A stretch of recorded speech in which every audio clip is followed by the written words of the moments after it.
Ladies and gentlemen, I'm really thrilled because today we are starting the joint seminar series with German Historic Institute. And it's my privilege to welcome you, all of you here at the premises of University of Warsaw and also Center of Migration Research. I'm not sure if you know University of Warsaw well. This is one of the campuses. This is natural sciences campus, but it's somehow evolving. I guess this Friday, the new psychological department will be opened just 200 meters away. So it's changing. Just maybe a few words about the center, with some maybe link to our meeting today. So the center was established in 1993, and we are really happy that Darek Stola is with us today because he is one of the founding fathers of the center. And when we started, the main focus of our activities was on Polish migration and also migration from Central Eastern Europe. If you look at our webpage today, you will see that most of our activities are focused on immigration and also particularly migration from Ukraine. And it simply shows, it exemplifies the big change which happened in the case of Poland. But I guess it's not only about Poland, it's about many countries in the region. But we are absolutely happy to go back to our roots and our beginnings and discuss more historical issues. So not only recent issues, not focusing and looking into the future, but also looking more into the past and just trying to understand it better. So it's a real pleasure to start this seminar series, and I will just giving the floor to Jan Musakamp, who will just say a few more words about that. Yeah, thank you. So first of all, welcome everybody. It's a very nice crowd here, and a special thanks to Keely, who made all the way from Chicago to Warsaw. And then, of course, thank you very much to the Center of Migration Research, Magda Lesińska, Holger Schmarczyk. Thank you for collaborating with us on this series. So the idea of this series is closely connected to the German Historical Institute's new research area, mobility, migration, and networks. And the one person that is sitting in the back, Michael Zock, and myself, we were thinking about organizing this lecture series. And first thing, of course, we were looking for the partners. And so thank you again for hosting us here in this perfect place. Yeah, as you know, migration to Europe and in Europe has garnered a lot of media attention in the last couple of years. And especially it has become politicized. And the idea of this cycle was two things. First, as Professor Schmarczyk said, looking back into history and to understand the roots of migration, the causes, and how these things unfolded in the past, but then also the present. So the influence of the past on the present. So the next lecture in this series is actually about current migrations in Poland and Germany. Yeah, and I'm glad to introduce today's speaker, which is Keely Stauter-Halsted from the University of Illinois, Chicago. And we've known each other for a long time. Keely used to be also the president of the Polish Studies Association, an international association that is, scholars are active here from different fields, history, but also anthropology, sociology, literature. It's a very international-minded organization. Keely's been the president for a long time, before some other folks took over. So it's my pleasure also to be in this PSA. Keely specializes in modern East Central European history, and the special focus is on Poland. She's been to Poland many, many times since, I don't know, 1980s? 1989. Yeah, 1989. Caused it all. Coming back almost every year, and then also doing research and writing fantastic books on topics such as The Nation in the Village, The Genesis of Peasant National Identity in Austrian Poland, which was her first book. And then the book that I'm most familiar with, because it has to do a lot of overlap with my own research, The Devil's Chain, Prostitution and Social Control in Partition Poland. Yeah, without further ado, so today's topic is bureaucracy and ordinary people, migration, the end of empire, and the construction of modern Poland. So join me in welcoming Keely.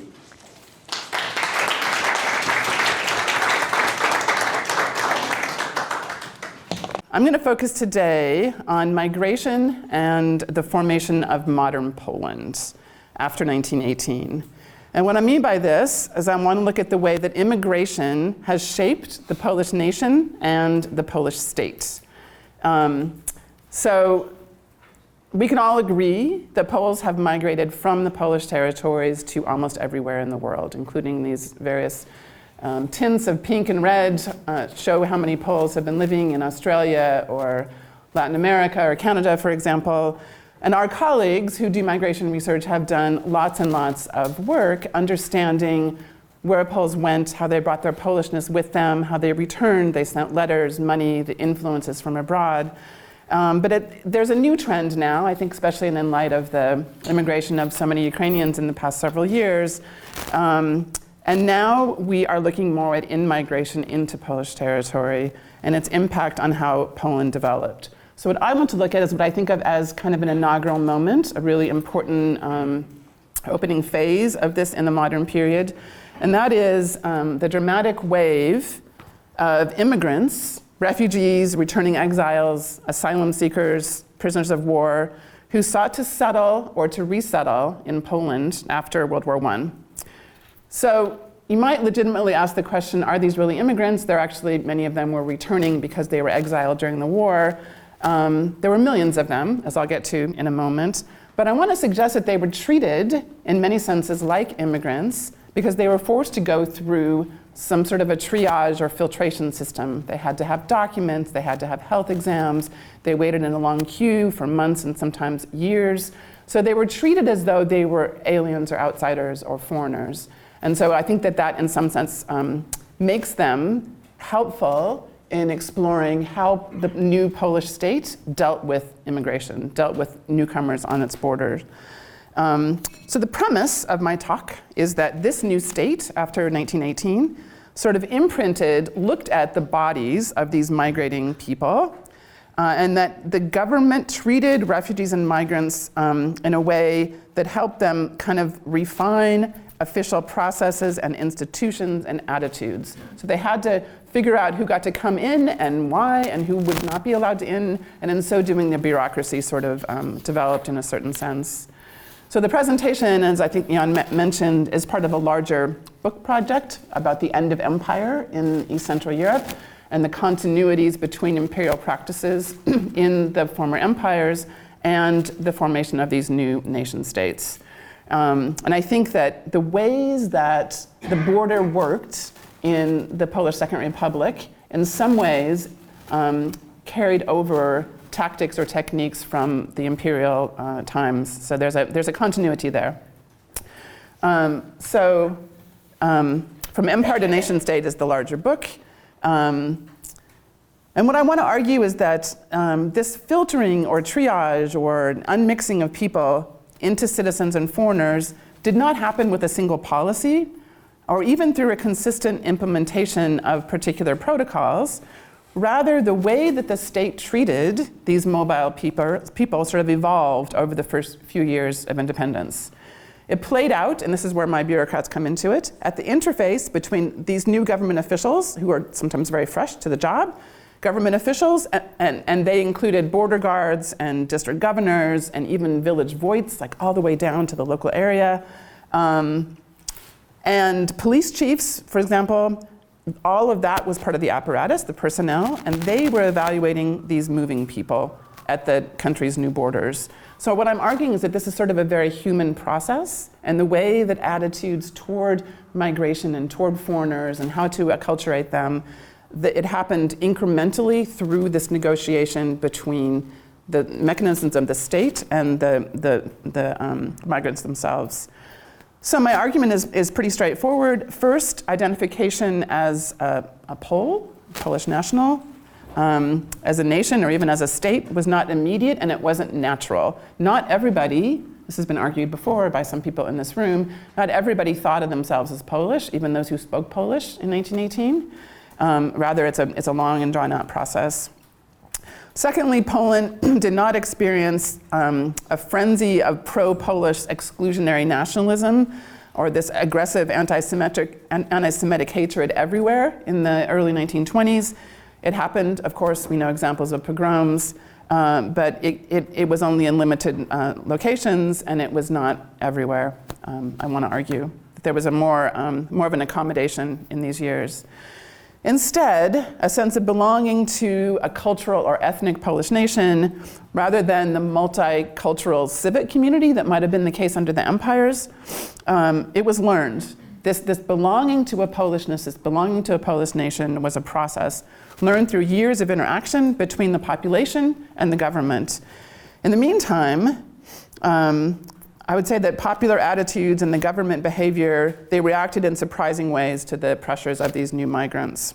So who were they? There were roughly 2 million civilian evacuees who were returning. A lot of them, most of them had been evacuated and exiled during the early years, 1914 and 1915 of the World War. And they had lived out the war in various refugee camps surrounded by barbed wire. They were stuck in abandoned factories and schools. They lived among villagers in Central Asia or in Siberia. They were eager to come home, and they were convinced, no matter what language they spoke and what religion they practiced, that their homes lay on sovereign Polish territory. So Ukrainian speakers, Jews, some Russians, Germans, they all believed they belonged inside this Polish territory because that is where they left, right? In addition to that, there were 2 to 3 million prisoners of war who had been interned in the empires, Germany, Austria, and Russia. And they were either coming home to Poland or they were traveling through Poland to get to Germany or to Russia. In addition, there were several 100,000 seasonal laborers who had gone to Germany from Galicia or from Congress Kingdom in the summer of 1914 in an annual pilgrimage to earn money for their families, and they had been stuck there during the war. And they were unable to leave until the armistice agreement. And then there were the real refugees, you could call them, these asylum seekers who were fleeing war and revolution in Bolshevik Russia. They came from a variety of backgrounds, but they were usually labeled Russians or Jews, right? And finally, there were about 100,000 Poles who had emigrated to the US before the war, working there, and now that there was an independent Polish state, they all sought to come home to Poland, and they were emigres from other countries as well. In all, some 4 million people, or close to 15 to 20% of the post-war population, were former refugees or migrants. So I think that their experience matters to what the state attitudes, state processes, etc. Now, it is important to realize that they were coming home to a very chaotic setting. I don't need to go over this for anybody in the room, but remember that there was widespread hunger and disease in 1920s Poland. This is an image of Hoover's American Relief Association delivering food to orphans and children. There were new administrators who were coming to Warsaw, coming to Krakow from various places, so there was a lot of people moving around. The old administrators, the old imperial bureaucrats had been thrown out, and they had to go back to their imperial capitals, many of them, so there's a ton of movement in this way, internal movement. And of course, there were lots of border changes, which we can see in this chaotic map that I always like to show because it just shows the fluctuation. So nobody really knew where Poland was in some of these time periods, right? There's a lot of movement, who's in and who's out, who belongs, who doesn't. And for some reason, this is just one of my favorite images. This is the Deutschland and Poland, the border in the West in some places went right through people's backyards. And so people could be forgiven for being very confused where they were and where they belonged. In short, this is a time of tremendous social upheaval. It was a period of rife with anxiety, suspicion, hunger, and confusion. The arrival of refugees and returnees played into the general level of unease and instability. So let's just not forget that this isn't merely migration into a stable state or a stable society. This is migration into a society that's already in flux. There's a lot going on the ground. Let us begin in the town of Baranowice, a railway station in what is now Belarus, in the spring of 1918. In March of that year, of course, the Brest-Litovsk Treaty was signed, and many migrants learned about it, and they began to head toward the border. This is still an area that is controlled by the German army. So in the spring of 1918, in March, there were over 50,000 returning migrants who had gathered in this town, outside of the town mostly, waiting to cross into what would be Polish territory. Farther north in Minsk, returnees were seeking documents because there were administrative offices there, and their numbers had reached 250,000 by late March of 1918. Fresh waves of migrants arrived daily and flowed without interruption all that spring and summer. So this is just a mass movement to the border. We read of masses of exiles abandoning their places of residence and heading to the west, despite learning of the growing concentration of exiles on that frontier. Roads to the border were dangerous because of anarchic transportation conditions, numerous official searches, and the frequent robbery of money and valuables. The people writing these reports, who are mostly Polish bureaucrats, love to blame the Bolsheviks for all of this chaos. So there's always a sort of a flavor of it's somebody else's fault. The chaos surrounding the return cannot be overstated. Reports note the state of chronic confusion and uncertainty among both the rescue organizations and the exiles themselves. Polish observers missed no opportunity to criticize the German forces, German Historical Institute, occupying Polish territory. German military authorities had reportedly introduced chaotic ordinances and contradictory messages, announcing the opening of crossing points and then changing the locations with each new report. Polish and Lithuanian exiles could only be accepted at specific border crossings, Estonians and Courlanders at others. Frustration mounted as authorities refused to provide formal categories of the order of return. Sanitary organization in the camps was poor, there were so many people. Most refugees slept under the open air as space in barracks was limited. Cases of death from starvation mounted as relief agencies were unable to reach needy migrants. By early summer of that year, 1918, reports of re-emigrants simply resorting to wild return mounted, and returnees crossed the green border to avoid official government crossing points. So absolute chaos. On the western frontier, where seasonal laborers and recently released POWs clamored to enter Polish territory, complaints were rife about German officials intentionally slowing down the return to prevent guest workers from leaving Germany. Rumor had it that Germans needed more workers, and so they didn't want the Polish laborers to go home. Quote, "The Germans are releasing only those who are ill and incapable of work," one report noted. Aid agencies complained that those who did cross the border were subject to robbery and other abuses at the hands of German officials. Again, to avoid the long wait at the border, many simply walked across the frontier on foot. Returnees arrived at Polish border stations in dire state of health, cold, ragged, lice-ridden, dirty, and hungry. So you get the picture. Even before formal Polish independence, filtration processes, or a way of doing triage or evaluating all of these incoming migrants, were put into place to screen the returnees for diseases and political loyalty. At this point, it's not about Polishness, it's just about whether the German occupying forces want them for all these reasons. This was no open or free return, as had been the case in 1915 when East Galicians returned to their home after the Russians were forced out of Austrian territory. At that point, they were allowed to go. There was no permits. They didn't need permission. Certain areas were open by the Austrian regime, and they were allowed to return. So this is much more meticulous. Rather, re-immigration was to be a controlled process. Each successive government prioritized different categories of migrants. In Russia, travelers had to document their health status, but certificates testifying that they were disease-free could only be obtained at regional offices such as that in Minsk or Petrograd, and the wait for them was lengthy. German officials still governing Polish territory required exiles to carry enough food for at least 3 months or until the next harvest, which was a completely unrealistic demand after years of exile.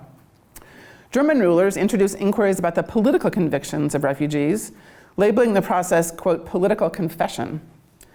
Even once an organized order of return was announced, the priorities for which groups could enter the country continued to shift. Initially, peasants returning to their farms were to be re-evacuated first so they could begin working on the land because it was necessary. Next were to be demobilized soldiers, many of whom were still sitting in prisoner of war camps. After the soldiers, urban workers, invalids, orphans were in the queue, but the German representatives announced in April that the first to return would in fact be women and children, along with older men who were unfit for the army. And even after this announcement, the border still remained closed to most re-emigrants. At the same time, stories circulated about Polish civil servants, members of the intelligentsia, and professional classes who were already in Warsaw, and people were getting word that they'd gotten through, but nobody understood why. Railway functionaries appealed for priority return because they needed to work on the railway system, but their request was denied. By late summer of 1918, farm workers were finally welcomed back in, reportedly because their labor was now needed for the harvest. After November of 1918, of course, when responsibility for border control shifted to Polish officials, German occupiers could no longer be blamed for abuses suffered by returning migrants. Yet the chaos of return continued and grew even worse. It was not long before authorities began worrying that the border conditions might undermine the legitimacy of the new state. One volunteer in Pskov, Pani Lucina Piekarska, who was very high and mighty, she had a lot of criticisms about the process, she complained that the exploitation of Polish exiles risked damaging their faith in the new Polish government. Polish officials, she claimed, inappropriately charged returnees for delousing, getting rid of the lice on their bodies, for their travel passes, and for permission to sleep on a muddy floor in a hut. Why are they being charged for this, she wondered. All of this risked challenging the faith in the goodwill of Polish authorities, and she worried might even cause them to rebel against the Polish officials. The refugee camps, she argued, in a foretelling of, I think, future conditions, were becoming important political stations. Refugees must be protected. They must be treated with compassion and motivated to resist the agitation of either Bolsheviks or Germans who had also had access to the camps. So everyone was fighting over the bodies of these, the working, capable migrants, wanting to get their loyalty. Local officials were similarly concerned about the delay in approving the return of refugees from Austria, who were still coming back to eastern Galicia because some areas had not been liberated from the war. Several thousand of them were stranded in the military camps at Oświęcim and Szczakowa, but the new Polish government refused to consent to their return during the Polish-Ukrainian War. They were concerned that men of military age would return to eastern Galicia and join the Ukrainian army, but many of these were just civilians.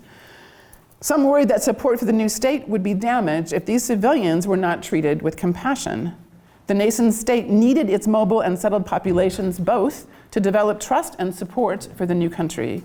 To do this, it was vital that borders be reinforced and that legitimate citizens of Poland be granted the right to return as quickly as possible. So this is the first thing. A well-monitored border and an efficient system of repatriation were foundational to the effective management of the new state. All of this is really part of the structure of what it meant to be a successful state. Poland's frontiers should be policed, but refugees and migrants should also be treated humanely in keeping with the civilizational values of the new regime. We are not like the old empire. We are Poland, we are a new state, and we have compassion for people. Migration control was clearly a tool of the government in power to be manipulated as it saw fit.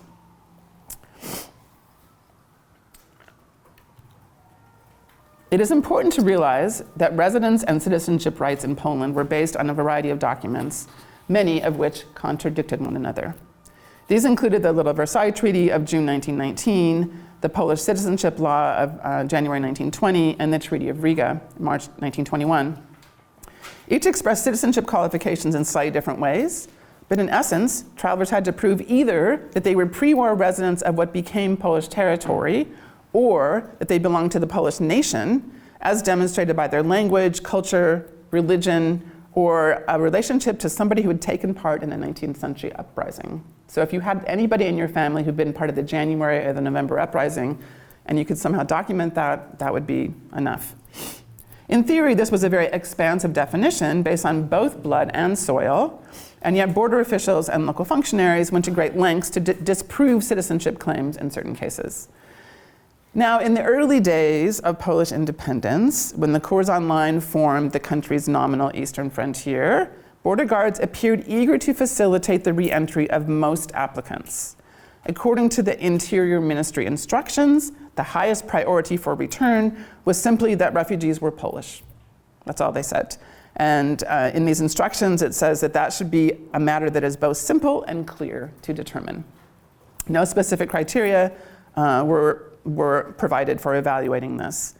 And yet, mostly in this time period, officials adopted a pretty open definition of what it meant to be Polish, even like bigger than one could imagine. Border guards, for example, wave through migrants with homes that lie in the area of Belarus or Lithuania on the belief, and they say this in their explanations, that there was a large percentage of Poles or half-Poles among them, and they should be encouraged to return to the Polish territories. Officials even took to challenging returnees' self-evaluation of their subjectivity, and they complained that many former POWs weren't really oriented to the fact that there was an independent Polish state. So if they had been German citizens when they went to the prisoner of war camp, they still claimed to be German citizens. They didn't think, according to these documents, to identify themselves as Poles. And so Polish officials toured refugee camps looking for people who might identify, who might have been mistaken in how they filled out the paperwork.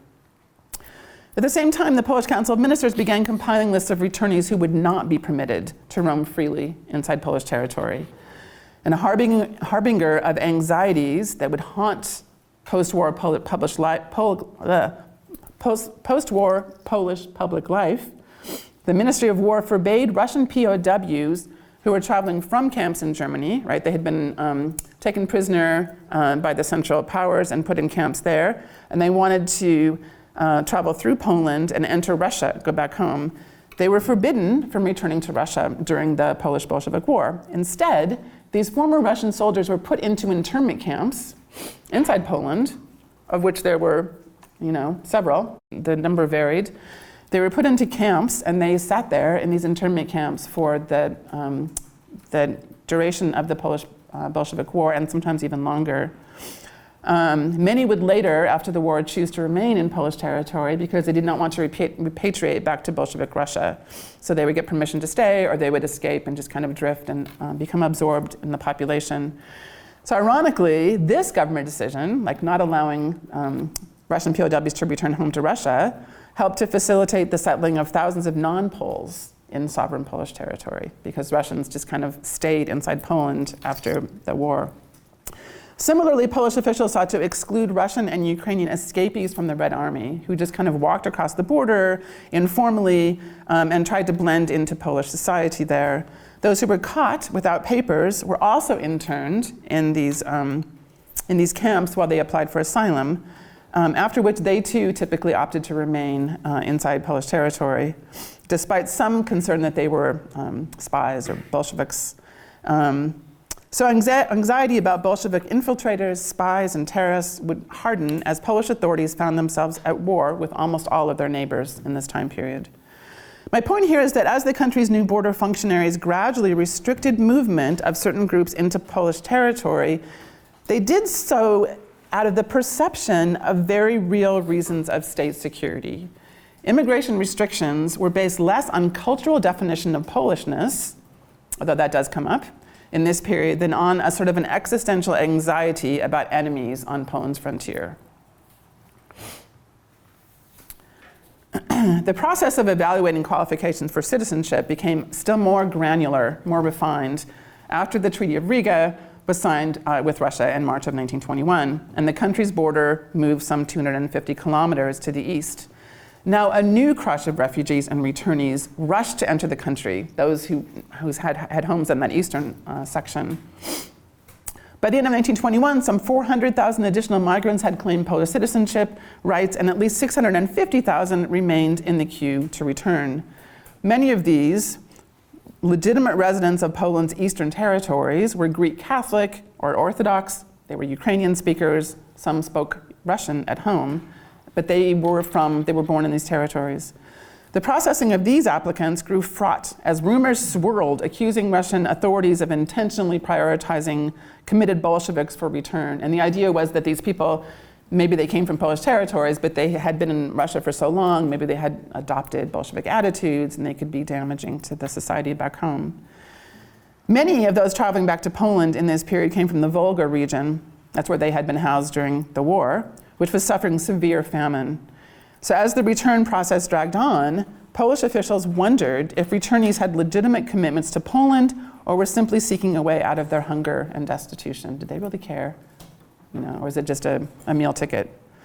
As migrants moved across the country and thousands who lacked clear identification papers ended up in internment camps, the interior of Poland was caught up in a swirl of mutual suspicions and recriminations.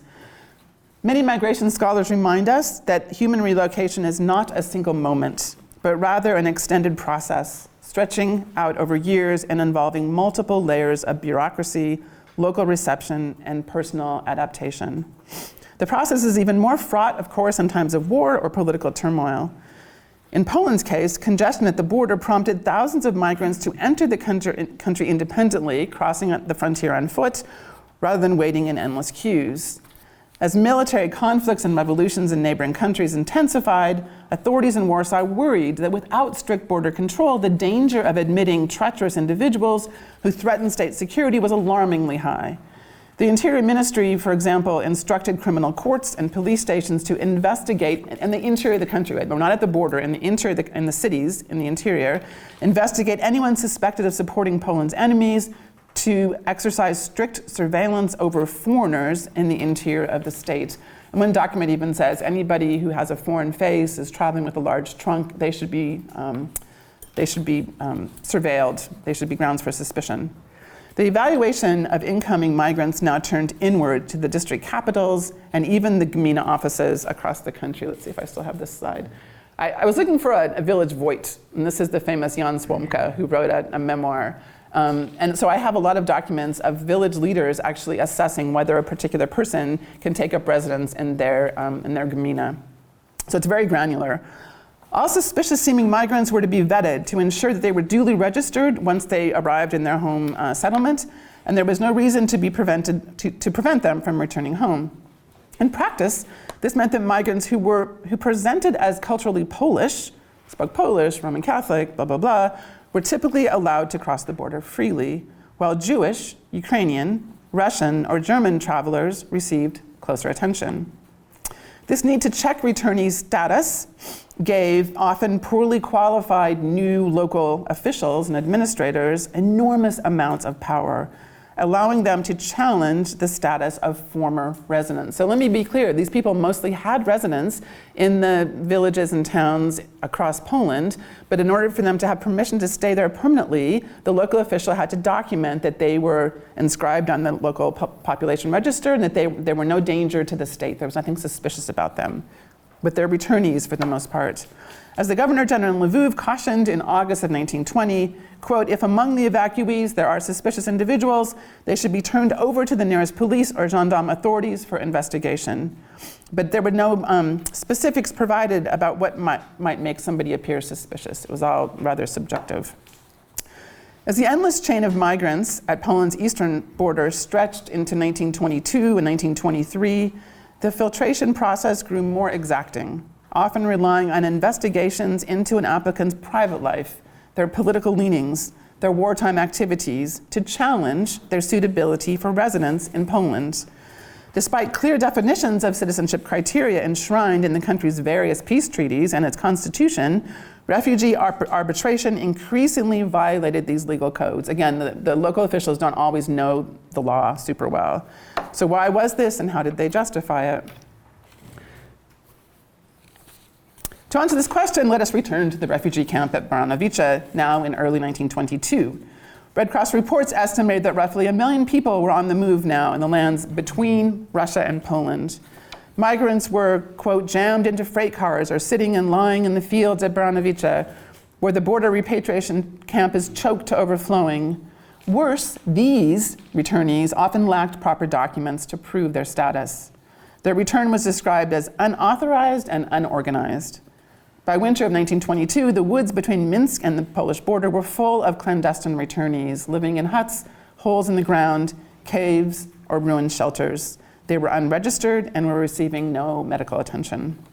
So this crisis for the Polish state goes on for many years after 1918. It's not just a given moment. As these masses of migrants trekked back to native soil, the surveillance machinery in the new Polish state ramped up still further.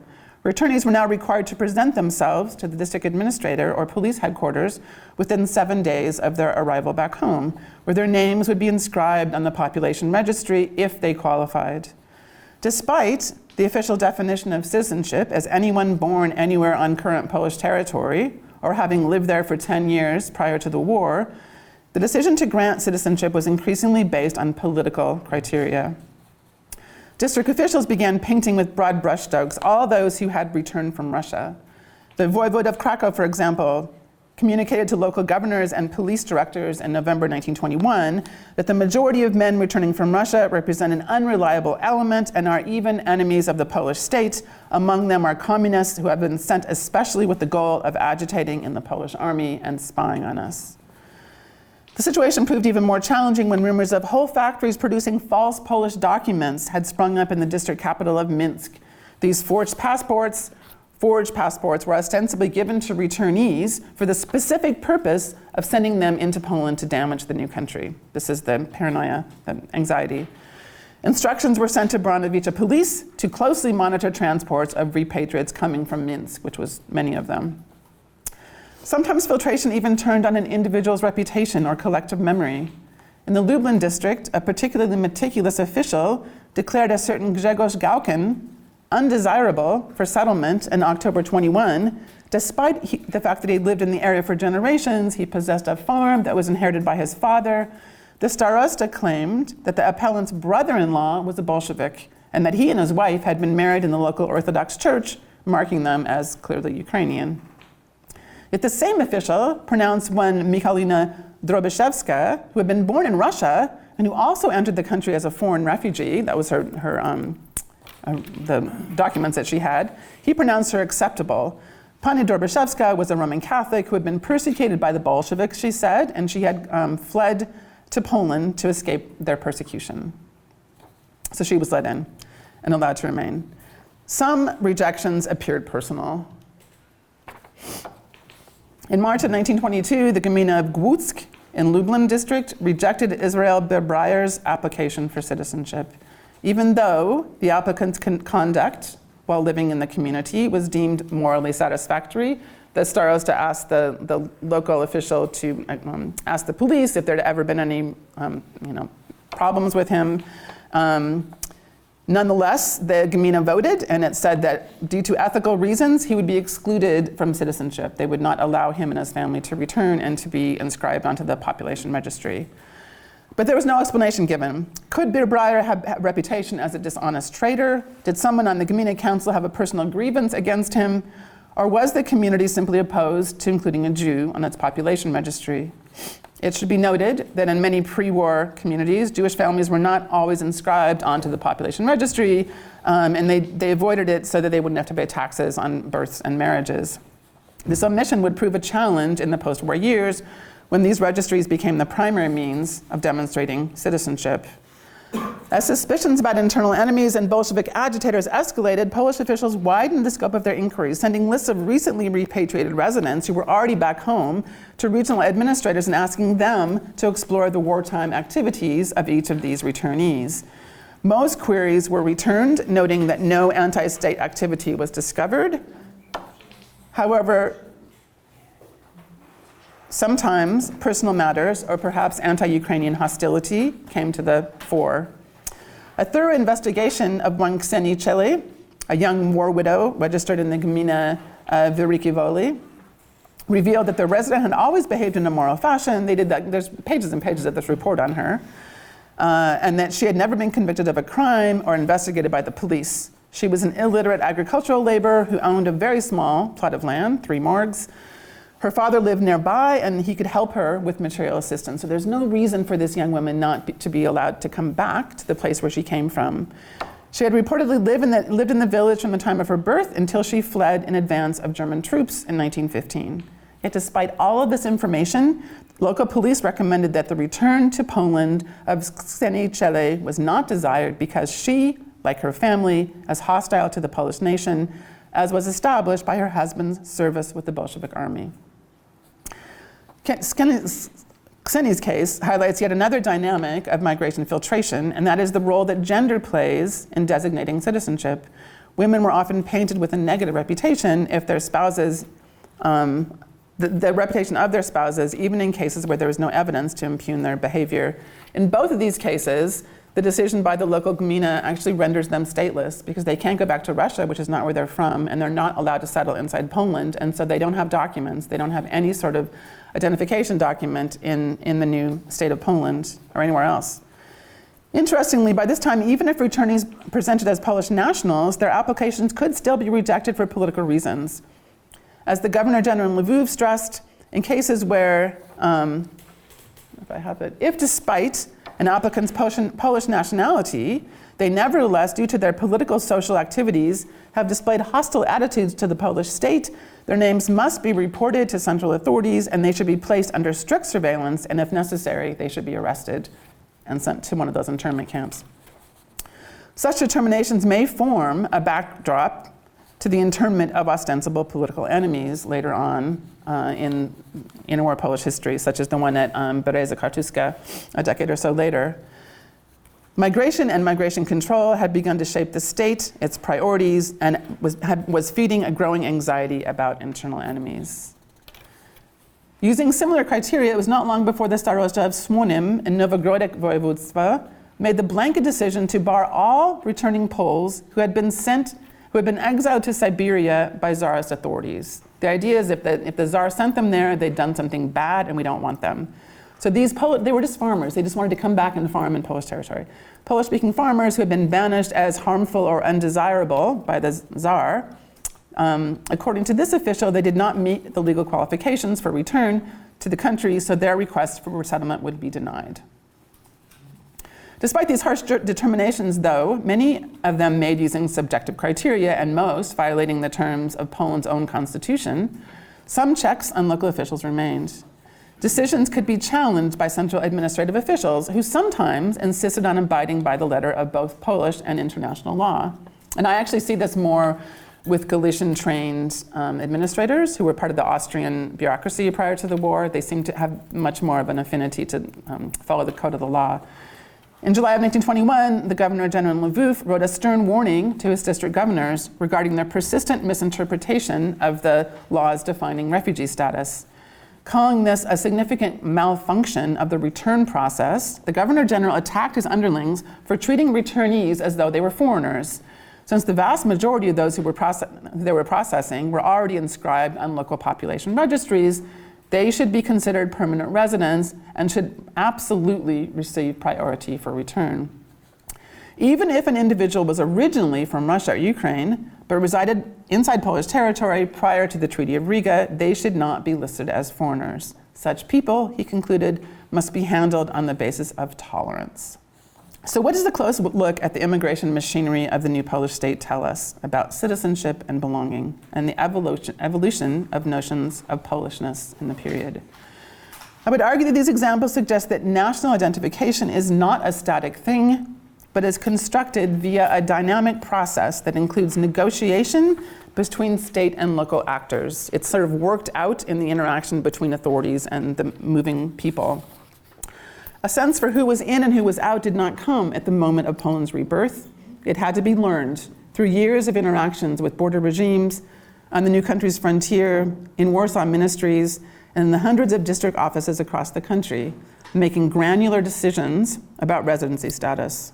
Potential political enemies, bearers of forged passports, women married to radical activists or Jews who had offended their neighbors could all become fodder for ad hoc decisions that eventually manifested in a set of citizenship criteria. I think this kind of gels at some point and it becomes more consistent, but right now it's kind of chaotic. But those criteria, I would argue, were not based on exclusionary cultural nationalism only. They were also founded on a very real sense of existential danger in this new state. So despite rising nationalist sentiment, the boundaries of civic belonging in Poland remain in flux. The resulting decisions were closely tied to local culture, popular memory, state and international legal documents, and even the whims of local administrators. Admittedly, war and revolution helped reinforce understandings of hostile foreignness, and we see that in some of the documents. But even then, some sympathy remained for non-Catholic, non-Polish-speaking residents who were, after all, often the neighbors, friends, or colleagues of ethnic Poles from pre-war imperial times. When we think about the broader field of migration studies then, my work, I think, reminds us that migration itself involves much more than a one-way unilinear flow. It's much more complicated than that. Human movement from one site to another across local spaces or international frontiers involves multiple registrations, examinations, and interactions with officialdom. Documents are checked and rechecked, sometimes with contradictory results. Differing levels of bureaucracy make determinations using shifting criteria and often involving subjective judgments of belonging. In other words, migration is always a process, never a moment. In the Polish case, the so-called settled community was also in flux and also played a role. Even the legal mechanisms for making decisions about migrants combine processes left over from imperial times with new elements introduced by international law and Poland's own constitution. The inexperienced officials making these decisions did so using a variety of input, not all of it based on legal tenets. So this extended moment of immigration to Poland involves something more than mere integrating or acculturating newcomers as we generally understand it. Rather, it required mobilizing the entire society to care for migrants, monitor their movements, evaluate their status, and eventually incorporate them into Polish life. It was a process that would take years rather than months, and that was probably ongoing for much of the lifetime of the Polish state. And was all very much a part of this transition from empire to nation state. And then if I could just add a footnote before I ask for your questions and comments. The migration influx in the early interwar period was but one iteration of a steady pattern in which Poland and Poles have accepted newcomers over the modern period. During the Greek Civil War, we know that children were sent to the Western territories for protection. In the PRL, the Vietnamese moved here. There were plenty of African students. And now, of course, we have millions of Ukrainians who are shaping the country. Their stories matter, and the ways that they have contributed to Polish society should be studied along with these other migrants. Thank you.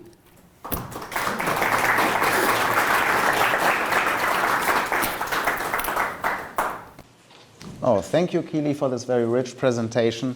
And before we come to the questions from the audience, we have Dariusz Stolar who will give a short comment on your talk. So most of us in the room, of course, know Dariusz Stolar, but for those who will watch the lecture maybe on YouTube later on, just I'd like to briefly introduce you. So Dariusz Stolar is working at the Institute of Political Studies of the Polish Academy of Science and Collegium Civitas, and he's, of course, also a member of the Migration Center for Migration Research here in this room, in this place, in this building. His research interests include the history of the People's Republic of Poland, then also international migration history, Polish-Jewish relations, and Dariusz also worked as a director of the Museum of the History of the Polish Jews, Polin. Yeah, some of the books maybe that are closely related also to today's topic is the Kampania antysyjonistyczna w Polsce 1967 do 1968, and then especially Kraj bez wyjścia, migracje z Polski 1949 do 89, which received the 2011 award for Best Historical Book by the journal Politica. Thank you, Dariusz, for agreeing to comment on our talk. Thank you very much for the introduction. It was a very rich presentation, and I've made several notes because I haven't read it before. So let me start with a quotation from Charles Tilly, a classic of historical sociology. I had the pleasure of participating in his seminar many years ago. And he once, one of the fantastic citations of Tilly was that the state makes war and war makes the state. And this lecture is the application of this sentence to migration. The states make migrations, especially the masses of forced migrants, POWs, returning soldiers, refugees, asylum seekers, all those people displaced by the First World War. But then migration forces the nascent Polish state, the emerging state. Not only the borders of the states were unstable, but also the structure, the rules of the game, the nature of the regime was in flux. So we have two processes that shape each other. That's much more eloquent than I put it. the emergence of this new state because, well, the Polish national movement claimed to rebuild Poland, which disappeared from the maps in the 18th century, but in practice, it was a very different state comparing to the old Polish-Lithuanian Commonwealth. And I have noted, some time ago, I have written an article about the three post-wars and migrations. Three European post-wars after First World War, Second World War, and the Cold War. And what you have said about the Second Polish Republic in the early 20s, in the 1918 to 1925, let's say, you can very easily apply to post-Second World War Poland too. You have similar mass movements of population of very similar character. Forced laborers coming back from Germany, POWs, soldiers, prisoners of concentration camps, and people who are relocating to a country which is the ideological homeland, but it's not the original homeland when they were born. So I wonder if we can extend it to the Third Polish Republic. In the 1990s and the 2000s, we don't have border changes. There was no violent war before 1989 in this part of the world. But I wonder, because if the present Russian-Ukrainian war is another stage of the post-imperial Russia trying to rebuild its empire, right? Let me remind you that the Warsaw was the third biggest city in the Russian Empire. So Russia has a claim for this city as well.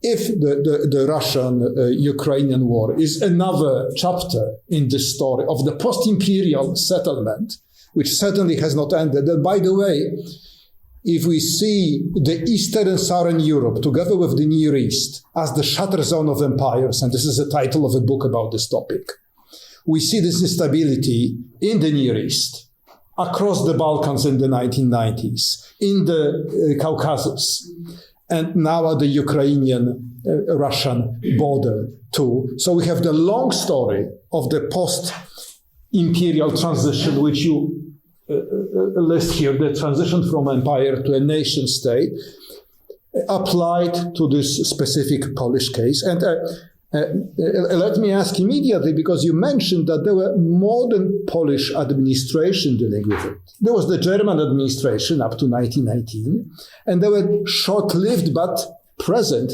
Ukrainian state in Galicia. There was the question of the Polish-Lithuanian border, which actually was not recognized by Lithuanians from the interwar period.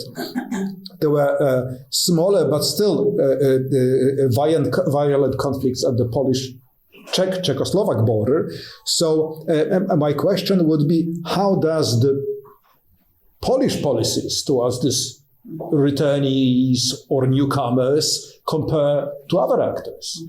Because you said that some of the policies were inherited from the empires. And the question is where they could be coming from if not from the empires. Yeah.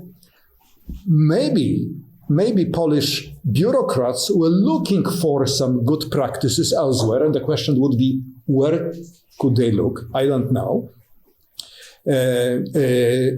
Certainly the moment was unprecedented in many aspects, but maybe not fully unprecedented. Maybe there were some events from the past that you found in the documents to be referred to by these Polish bureaucrats.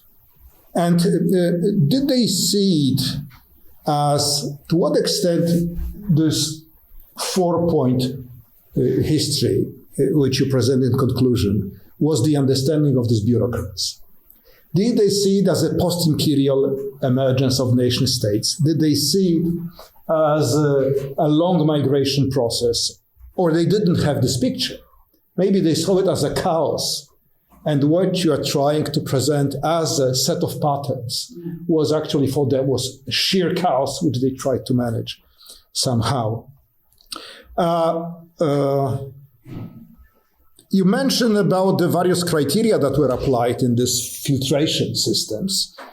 And some of them were really bodily, a matter of lice and disease. Well, this is something you can read from the body. You cannot read ethnicity from the body. And you mentioned that the language spoken, the religion, religion declared. Because you can test a language just by conversation. How were they testing the declared denomination of those people? That's interesting for me. Was it just a self-declaration of the migrant, or they had some tests for the religion? To my knowledge, out of these many groups moving across the new border, only the male Jews you can recognize, and not always. And the Nazis knew it very well when they met Polish Muslims and Karaites during the Second World War, that you have circumcised men who are not Jewish. So otherwise, there is a problem with the moving body, and this is the definition of the migrant, the moving human body and its categorization. And I wonder what were these practices. That was really fascinating that the moral criteria were applied, especially by lower level officials, which would mean that they understood the Polish community to be a moral community, essentially. Right, so if you were cheating or doing something wrong in the past to be sent to Siberia, maybe you don't deserve to be Polish in this way. So, what kind of unwritten constitution of the Polish nation you see in the application of these local bureaucrats, in addition of the cultural criteria, which were clearly applied, and the political? Can a Bolshevik be Polish at the same time? Right? Because then the understanding was that by becoming a Bolshevik, the husband of Ksenia was not sufficiently Polish to be recognized, whatever his religion and mother tongue was. So that I wonder, because if we see this repeated in 1944 to 47 again, we can maybe find patterns of what is the Polish way of making a nation. Or has it evolved by then? And that's I think what maybe there are some continuities, maybe there are changes, and maybe there are continuities going to the present. Your description of the winter of 1922 crisis at the northeastern border of Poland, I saw some striking similarities to the very recent crisis at the Polish eastern border just a couple of years ago, with people hiding in the woods, not to be intercepted by the border guards. And one more question is about corruption. You said that there was the relocation of the actual power of defining who is a desirable citizen to the lowest level of administration, to the village leaders. It's a fantastic field for corruption. Yeah. Was there a market what was the customary price of? Probably there was. Yeah. And if you have were there any investigations into it? One more thing which I noted, that you have quoted this governor from Lvov writing to his subordinates to apply. I don't know why law. He still has the title of Governor General, but it lasts for a couple of years. Yes, but was it an expression of the rule of law? Or was it a desire to recentralize the power of making this decision? Like any bureaucrat, he was afraid that there was a practical decentralization of the decision-making, and he wanted to have it back in Lvov rather than in a village somewhere in Carpathians. This is strongly correlated with corruption, because corruption is again a form of decentralizing decision-making. If you can buy something from a local official or from a border guard, which means the power of making these choices of a border guard, the question of price is secondary. And finally, you have mentioned this fear of the factory of forged documents. And I understand in the Bolshevik Belarus. Right? That's a very Jewish thing, too, the accusation. A Jewish business somewhere in Minsk, which is universal. Yeah. And this is the best way to undermine the value of any documents, which again shifts the decision from the office which issued the documents, which was to be taken as a proof of something, onto the official interpreting the document as false or true. So again, this is very political This is very much about where the power is located.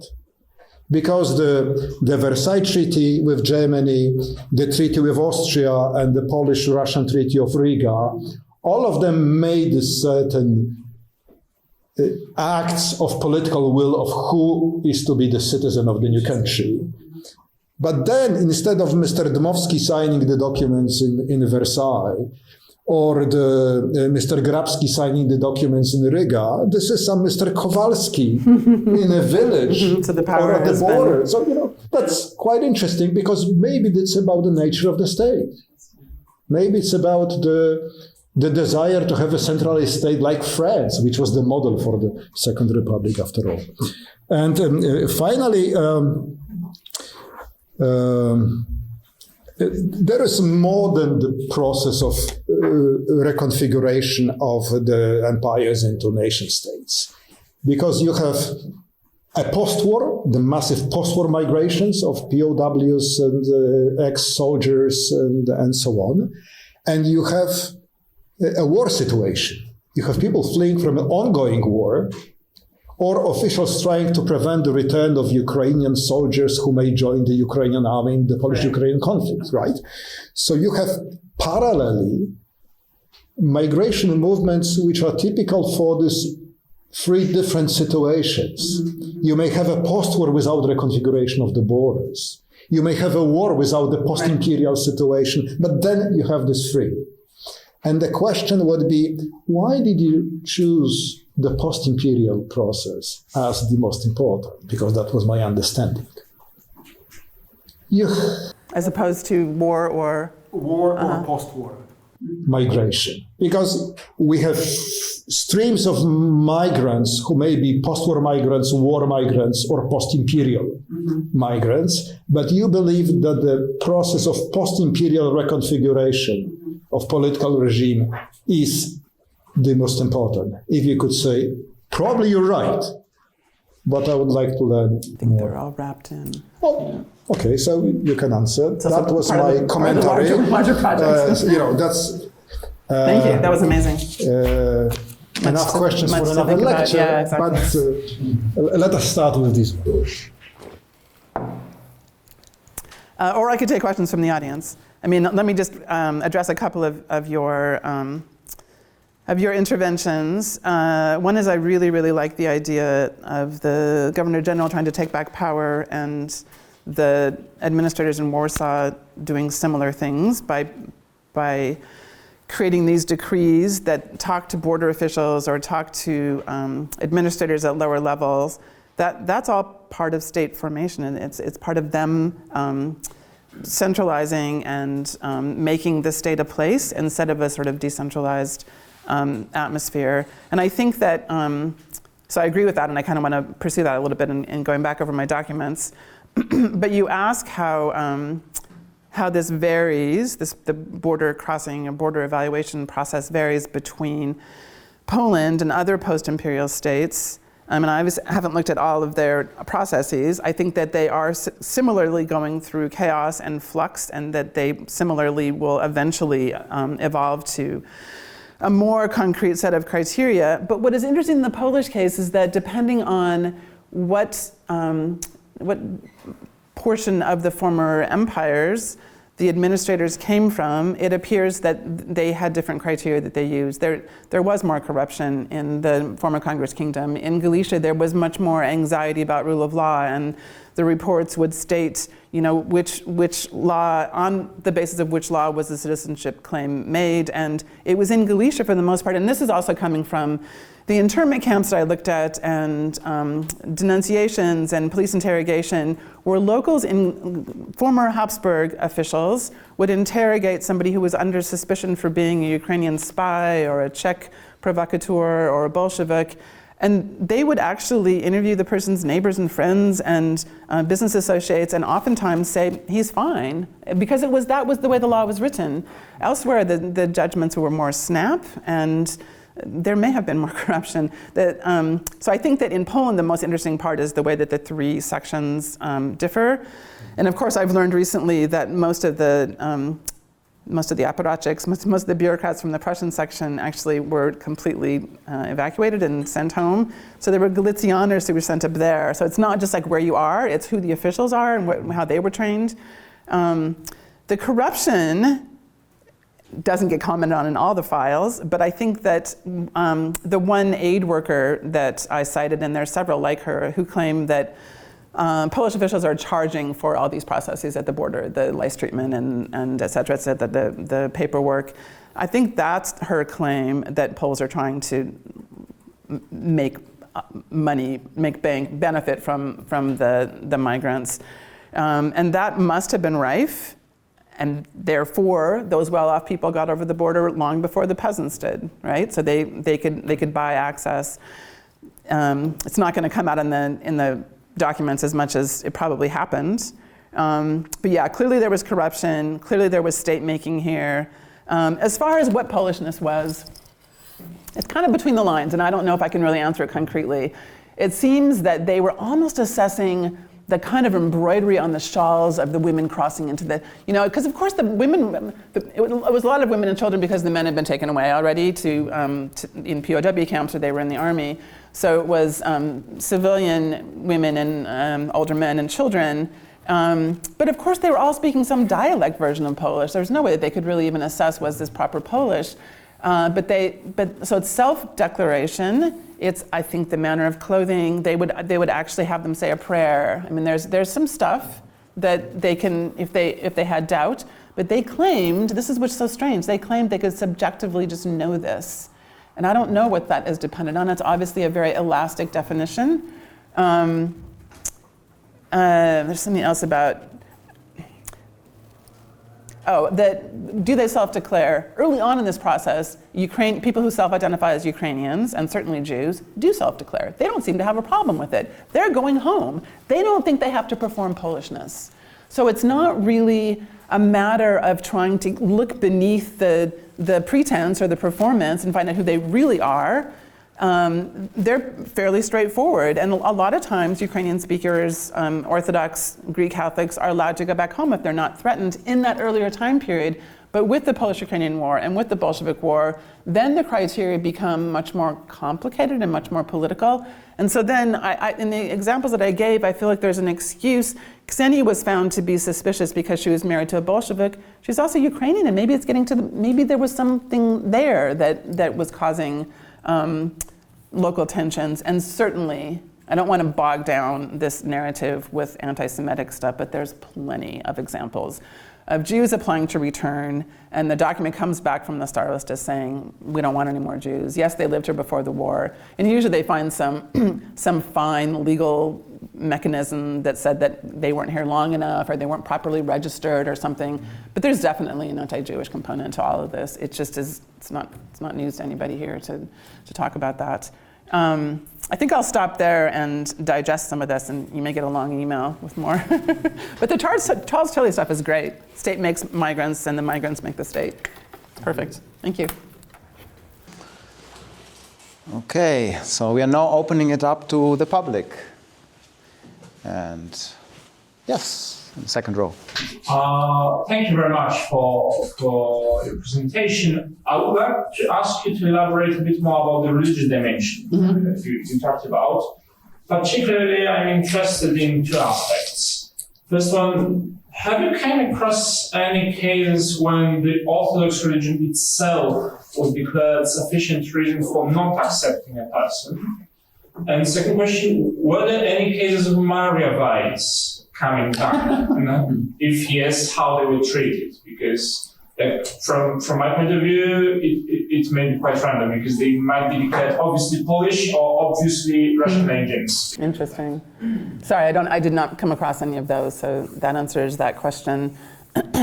I don't think that any document will ever say, well, in the case of Orthodox or Greek Catholics, they did not say because of their religion we're excluding them.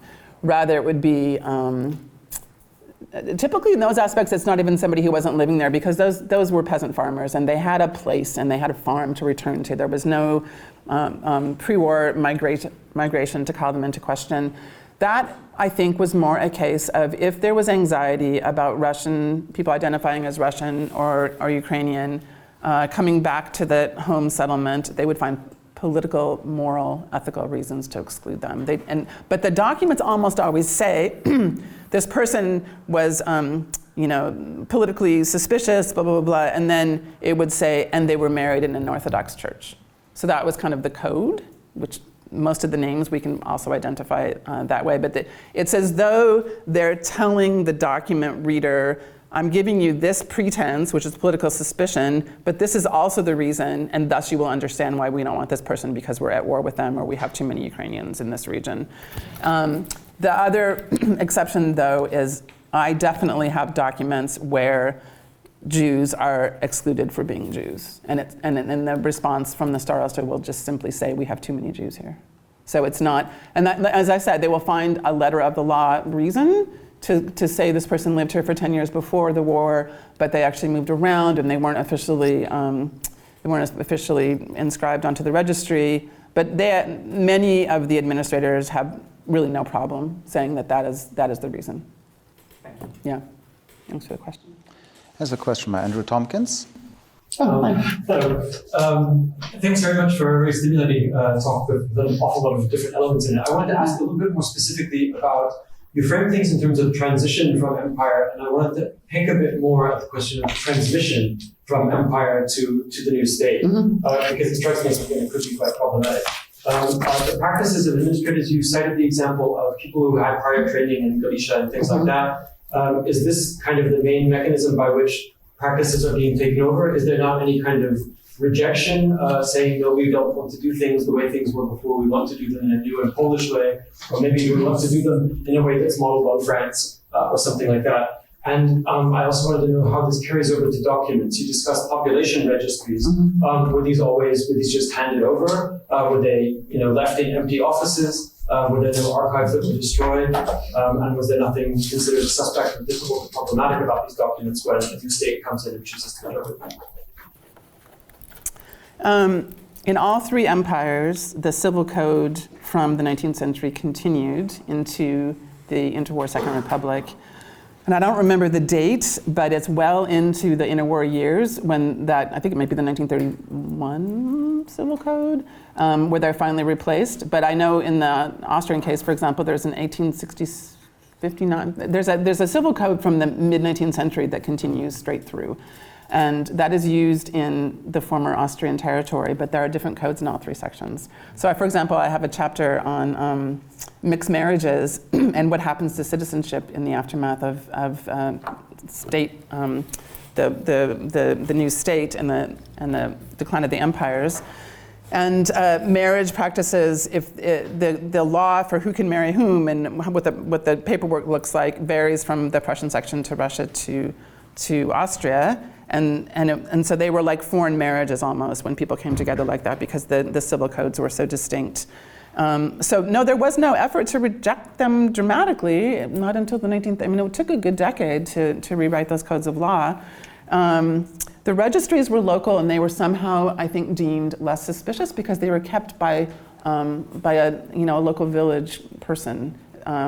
It wasn't the case that there was a Russian administrator who were keeping those. It was either a church or just the Gmina would have its own registry, but it was really inconsistent. Not everybody reported their names there. And were documents destroyed? Yeah, there were a lot that, because of the battles, these documents, registries were destroyed. People were supposed to take their personal Ausweis, their Legitimatia with them when they left, but they fled sometimes suddenly and didn't have it, and that's where the problems arose. If you're coming back in and you don't have a document, and you present with a Ukrainian accent, or you have the wrong kind of cross, or what have you, then this gray area opens up, and that's when border officials can reevaluate and reassess whether the person belongs. So this is very strange, these three different law codes. One of them says you have to live for 10 years in Polish territory. Another one, the Treaty of Riga, says you have to just live there before the end of the Polish-Soviet War. And so people could actually opt to choose from any one of those documents in order to demonstrate that a person was or was not, officially belonging. Yeah, I'd be interested to talk more about your concerns about this transmission from the empire to nation state. Okay, there's a question by Zach Mazur. Hi, I'll stand up because I can't see your face from back here. First of all, thank you for a great presentation. The thing about some of these decisions that are being made, I mean, it's really, really interesting. I've looked at this question myself a little bit, and I have a piece that's published already where I talk about how actually in 1920 there was a circular that was issued that said, if Jews are asking for passports, just give them passports. And the reason was not because they were okay with having. Oh, they wanted them to keep going, right? Exactly, they wanted them to leave. Right. And they say this specifically. And they, if you get a bunch of Jews that technically don't belong, right? They have no claim to Polish citizenship. We should just give them passports anyway and get them the hell out of here, right? And they do this on. Which again tells you how subjective it is. That's not law. That's just like, this is what we want. Question to you, because like my own work with this has shown that the decisions are so local. Yeah. And just at the whim of whoever is looking at these things. On top of that, the law itself is actually written in such a way that it is extremely subjective. Okay. So the citizenship laws that are built into the Polish state at the beginning, there's a book that's written about this. I think it's by Stajiński, who writes he's a legal scholar from Lwów, and he writes a book like about citizenship law very early in 1919 or 1920. And his conclusion is basically that it's up to the administrator to make a decision. And that is what you see. So my question to you then, as your challenge as a historian, what categories of analysis can you use to make some kind of generalization for the reader about what this all means, and about what kind of things are happening on the ground at this moment? And if it's not nationality, right? So then what are the other categories that are being used? Is it class? Is it religion? Is it gender? Like what are the things that are helpful for you to understand? Here's the thing. The trajectory really is increasingly ethno-national. It just doesn't start that way. Okay. So my point is that there is a gaping period of time, unknown at this point, from 1918 to 1924-ish, probably farther, when a variety of factors were taken into account. And local administrators and also border officials would let in Ukrainian identifying people, Orthodox people, Jews, et cetera, because they were going home and it made sense, or because that was the law, or for all sorts of or because they were bribed, right? Because there was corruption. Over time, when I look at the documents, it becomes clearer and clearer that the political anxiety or the political distrust or the political accusations that were levied against these individuals were actually masking an ethno-national agenda, right? But I don't think that early on at the beginning that was the case. I think it was a mishmash of different factors and different anxieties. So what we're seeing, and I don't know if this is going to tap into looking at the other post-war moments, there really is an evolution of perceptions of who belongs and who doesn't. And we also, by the 1930s, there's a Polish-Ukrainian tension in the eastern provinces, that all of this is happening at the same time. It's just not, it wasn't right away, and it was done by individuals, and it happened more in some areas than in others. It didn't have to result in this ethno-national exclusionary state. There were people who made those decisions, and there were pockets of tolerance and pockets of a different vision that I think to some degree was left over from imperial attitudes. That there were some administrators who saw that one didn't have to be Polish Catholic, et cetera, to be a member of a civic community. But I think that people learn that the initial people coming in didn't feel they have to cover up their Ukrainians or their Russianness or whatever. over time, they begin to tell a different story. And we do have examples of people coming from the Volga region who don't care anything about, I mean, the aid workers say, this German, merchant or whatever, he doesn't care about Poland, it's just a better place for him to work, and so he's performing Polishness. So it's an evolution. People learn how to perform that, how to say the right thing, how to fill out the forms in the right way. And do they become Poles in the process of performing it? Maybe they do. But I just want it to be a work in progress, right? There's a lot going on, and it's not instantaneous. Okay. More questions? Yeah, Ralf Meindl. Thank you for this fine speech. My question is, according to this we heard already, the role of the Polish state. What do they do to handle this transformation? Is there more formalization of these processes and new officers or something like that, and the formalization of the conditions for the people? In terms of the criteria for making these determinations over time, is that what you're asking? I mean, it's the Interior Ministry, and it just depends on who's running it at any given moment. So they give, it's supposed to be directed from the center, from Warsaw, but those instructions are interpreted differently.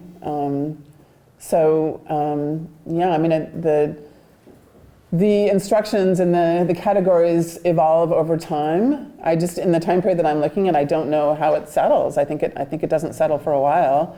And at this point, there's still multiple different, influences going into these decisions. And there would be until, the wars are finished, and there will always be anxiety in this time period about Bolshevik spies, and so there's a concern about that eastern frontier. But people are still being let in the mid-20s from Russia.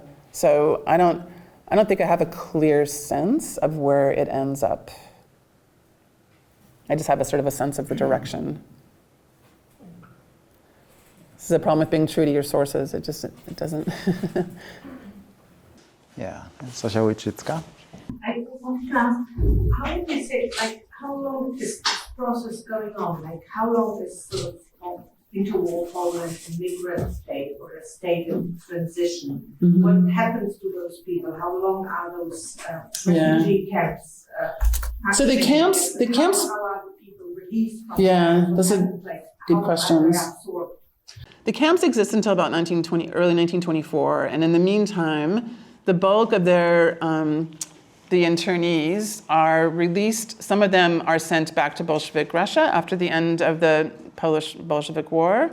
But others, it's a tricky process, because if a soldier was arrested during the Polish-Ukrainian War, and his home now lies in East Galicia on Polish territory, he would have to be released into Poland. So he was a prisoner of war, but he needs to be released into Polish territory because that's where he's from.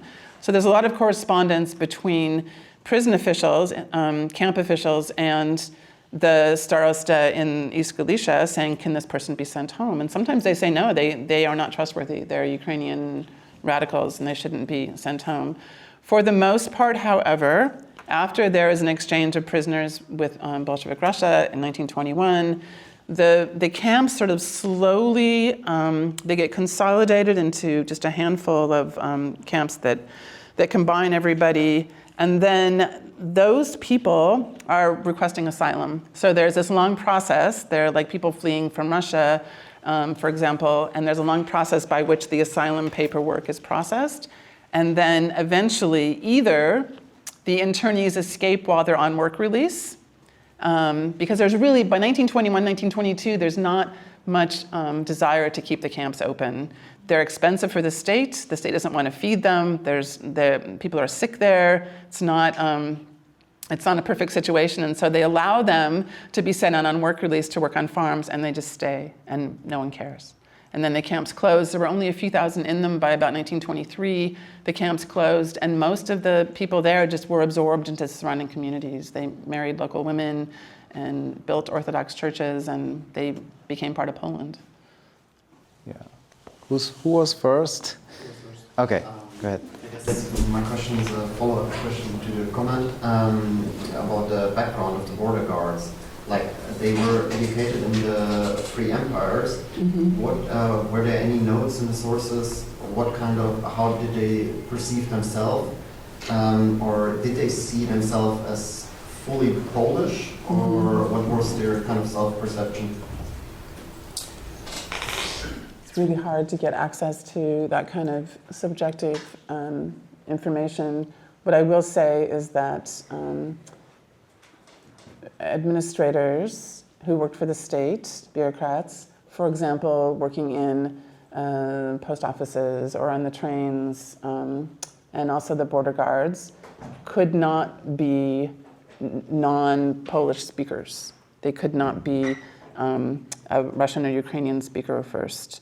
And that was a rule, a policy that was introduced fairly early on, and the men who worked in these capacities at that moment, at the moment of independence, were given 6 months to learn Polish, or they would have to be not necessarily fired, but rather they were stationed elsewhere to the west. So that from the center, from the point of view of the Interior Ministry, these had to be native Polish speakers. Otherwise, especially in times of war, they did not want somebody who could potentially be loyal to Ukraine or to Bolshevik Russia on the frontier. I mean, especially transporting materials on trains, it would be a suspicious thing. But as far as a subjective assessment of who they thought they were, it doesn't. There's no personal, biographical material that comes forth in these reports. It's just a report on, Jan Kowalski. Is that your? About whether he is legitimate or not. Thanks. My question would be about defining what the body of people could work. So you said that everyone was fighting about the body of people could work, and as far as I understood, these were officials, different ones. And for me, it would be interesting who exactly it was and how it unfolded. So how you can tell that there was fighting and what they actually did. You mean about the seasonal workers, the guest laborers? There's a lot of information about that little case, and it's partially because from the very beginning of the war, there were poor families in Galicia and in Congress Kingdom writing to various places in Germany, asking about their loved ones, asking what happened to the person who had gone to work. And then there was a whole kind of office devoted to this. I think it was the Polish consulate in Germany. I can't remember in what city. And so they were collecting materials and documents and trying to locate these seasonal laborers. And from this correspondence between the Polish consular staff inside Germany and Warsaw, there were these kind of theories that the seasonal laborers had gone to work on farms, and then they were sort of in the telling of these documents, they were forcibly required to continue working, but for less money during the war, and not allowed back into where they came from, because the borders were closed or for whatever reason. But that accusation comes from a lot of correspondence that goes on for a couple of years after the war even. Some of them are just sort of stuck there. And they continue to work. They're not just sitting. And then there's another sort of chapter of that story. A lot of the women were coming back with children, and they had not been married. And the question was, what would happen to these children? Who do they belong to? Are they Polish? Are they German? So there was a lot of debate about that. So it's a very emotionally fraught set of problems, because these are very poor people and they have gone to work in the German territories because they need to earn money for their family farms. And they get overlooked kind of because they're pretty poor. But then there were some consular officials that really took on the case and began to worry about it. And I can't prove that they were not returned because Germany needed laborers, but they were continuing to work and they were not being paid much. So that's as much as I know about it. Yes. Thank you so much, Keely, for this very interesting presentation. I would like also to ask you about the sources, and I would like to return to the title, Bureaucracy and Ordinary People. And you showed us many, many examples of, and many, many very interesting citations from this bureaucratic state of mind. but the ordinary people. Could we say something about the real experiences of this time of uncertainty, instability, transition, migration process from the point of view of the ordinary people? So this is the question about the experiences, maybe which we can find in the personal documents like diaries, letters, memoirs, how it was experienced by these people. What we have are some memoirs of the elite, but they were treated so much differently. Many of them were allowed to come back early, and they traveled with their full staff. They traveled with their maidservants, and there are documents of people coming back through. It was Pawnee so-and-so and her 5 servants and the governess, and those aren't ordinary people, but those are the ones where we have a lot of documentation. The mostly illiterate peasant farmers, what we have, I probably should revise that title. What we have are observations from aid, the Red Cross and people like this about what's happening, but those are very emotional and fraught, and they also like to idealize Polishness. So there were cases of people crossing the border and the old man is dying and he's sick and he kisses the ground and then he dies, and it's because he made his way back to Poland and he's so excited. I mean, what do you do with that kind of romantic language? But yes. So I'm trying to tease it out. I mean, it would come if these 2 cases I gave images of, if they had fought back, if they had given some sort of a testimony of why they deserve to be a citizen. I have it in other chapters, the marriage records, and is my child a citizen of Germany or Poland? There are claims made, or can I keep my real estate even though I'm of German background, but I have an estate inside Poland?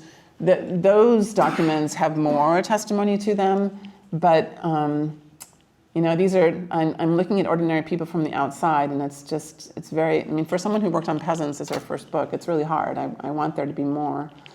But I guess, a Voigt is an ordinary guy, right? And a village mayor is an ordinary person. It's just that he's still doing the decision making, and we're not actually getting at the perspective of the migrant.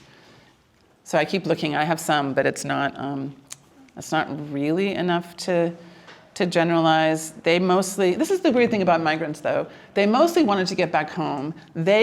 A migrant or a refugee doesn't for a lifetime identify as such. So they don't sit down. There were those nice 1930s competitions for memoir writing or whatever. But most people who were migrants or refugees during the war don't internalize that and say, I am a migrant, I am a refugee. They become a farmer again and they go back to working in whatever they were doing. It's not a thing that people really adopt as a status or an identifier. So, there's bits and pieces in the memoirs especially, but there's not like a general way to access this. Okay, let's do a final round of questions. I have 3 questions, but I won't ask them now. Yeah, go ahead. Thank you for your presentation. I have 2 questions, I hope quick ones. Are there any differences in terms of discussed topics between these territories which were temporary, like before the plebiscite or something like this? Sure. Other territories? And the second question, what was the role of church or priests in this process of identification of people coming back to the villages or deciding about their faith? So that's what I would like to know. So to answer the second one, because I think I had more material on that, the cases that were being questioned in the early 1920s were organized by a police captain, a police chief, and that person would interview locals. And they would interview, to find out whether the person had broken any laws, but also whether their standard of conduct had been moral. And that involved the clergy. It appears. I mean, it's all part of a composite report, but it appears that they spoke to local leaders to determine that. And so in those cases where people were rejected partially because they were Ukrainian or Jewish, that they no doubt spoke to some sort of a religious leader and got the data, and it came back clean. They were not morally, doing immoral or unethical things. So I think it's just kind of wrapped in. There's not typically separate reports. Later on for citizenship claims in terms of marriage, then there is a little bit more, but I can't think of any specifics that would stand out. The Silesian situation is so tense. I mean, everybody coming from that area is suspicious, and they are asked for their documents. And there's also a tremendous amount of smuggling that's going on across that western border. And so people are constantly being stopped with, chickens or eggs or cheese under their aprons because they're, or vodka. The rules are different on different borders and the prices are different. And so that every train is being stopped and searched. But even more so during the plebiscite period, when the suspicion is that someone is trying to come over to a certain area to convince people to vote in a certain way, and or some sort of violence is promised.